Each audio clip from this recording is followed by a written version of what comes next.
পরিকল্পিত ভারতীয় পরিকল্পনায় হত্যাকাণ্ড। কিন্তু এই হত্যাকাণ্ডকে ভারত এবং আওয়ামী পরিকল্পনায় বিডিআর বিদ্রোহ বলে চালিয়ে দেওয়ার চেষ্টা করেছে দীর্ঘ 15টি বছর। আমরা বলতে চাই, বিডিআর হত্যাকাণ্ডকে যারা বিডিআর বিদ্রোহ বলে চালিয়ে দিতে চাই, তারা প্রত্যেকে এবং ভারতের দালাল। এই ভারতের দালালদের হাত থেকে এই বাংলাদেশকে আমরা মুক্ত করেছি, কিন্তু পরিপূর্ণ মুক্তি আমরা এখনো লাভ করি নাই। 25শে ফেব্রুয়ারি কি ঘটেছিল সবাই জানেন। এটি পানির মতো পরিষ্কার। এটি উন্মোচনের জন্য ইউরোপ আমেরিকা থেকে বিশেষজ্ঞ আমদানি করার প্রয়োজন নেই। শুধুমাত্র দরকার সচেতনতা এবং নৈতিক জায়গা থেকে ইসলামনেস। এই সরকার যদি তাদের নৈতিক জায়গা থেকে এই ঘটনার পরিপূর্ণ একটি তদন্ত করার উদ্যোগ নেয়, আমি মনে করি আগামী 1 মাসের মধ্যে এই বিডিআর হত্যাকাণ্ডের পুঙ্খানুপুঙ্খ তদন্ত রিপোর্ট আমরা জনগণের সামনে উন্মোচন করতে পারব।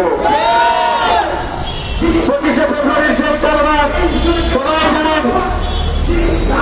কেন ভারত আমাদের সেনাবাহিনীর মেরুদণ্ড ভেঙে দিতে চাইল? ভারত জানে আমাদের বিডিআর ছিল আমাদের সীমান্তের জায়গা। এই বিডিআরকে বলা হতো আমাদের সীমান্তের পথ। এই সীমান্তের পথের সাথে 2008 সালের পূর্বে ইন্ডিয়া কোনদিন কোন লড়াই জিততে পারে নাই। 2003 সাল উত্তরাঞ্চলের যে পাগলা নামক স্থানে আমাদের বিডিআরের সাথে ভারতের বিএসএফের একটি রক্তাক্ত লড়াই হল।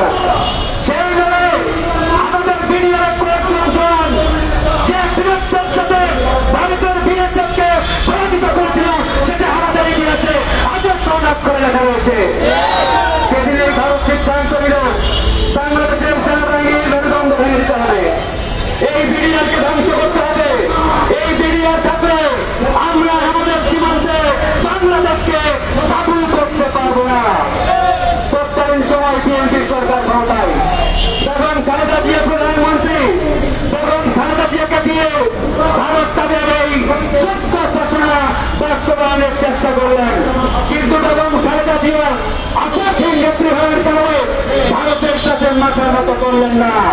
ওই সময়ের পত্রিকাগুলোতে দেখবেন এভাবে হেডলাইন হচ্ছে ভারতের পিঠে ক্ষমতার চাবুক। এরকম অসংখ্য হেডলাইন দেখতে পাবেন।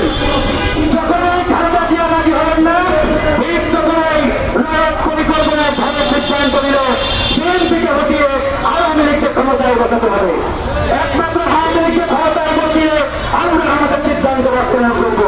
এই প্রোগ্রামের নির্বাচন সেটা ভারতের ফসল, ভারতের পরিকল্পনা। এরপর 2001 সালের 30শে ডিসেম্বর নির্বাচন হলো। সেই নির্বাচন পরিপূর্ণভাবে ভারতীয় ইঞ্জিনিয়ারিংয়ের মাধ্যমে হাসিনাকে ক্ষমতার চেয়ারে বসানো হলো। হাসিনা ক্ষমতায় বসলেন জানুয়ারি মাসে 2009 সাল। আর 25শে ফেব্রুয়ারি এরকম একটি নারকীয় হত্যাকাণ্ড ঘটল।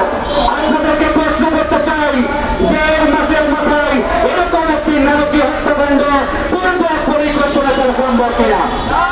কোনোভাবেই সম্ভব নয়। এই পরিকল্পনা দীর্ঘদিনের।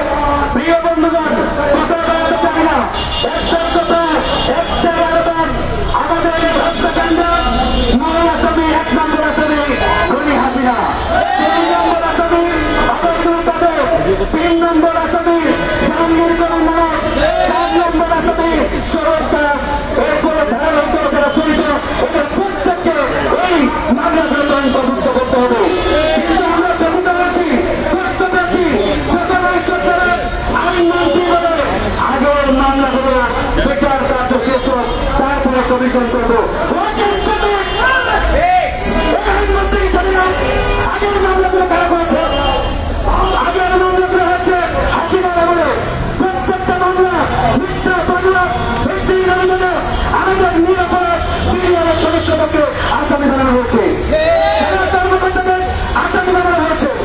80 বছরের পর বছর আমাদের বিডিআরের ভাইরা সেই কারাগারের অন্ধ প্রকোষ্ঠে সেখানে ঢুকে ঢুকে তারা মরছে।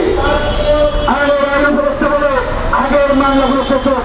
ওদের আদেশ করছেন আসিফ নজরুল সাহেব, আপনার অভিজ্ঞতা থাকে ইতিহাস জেনে রাখেন, তথ্য যাচাই করেন।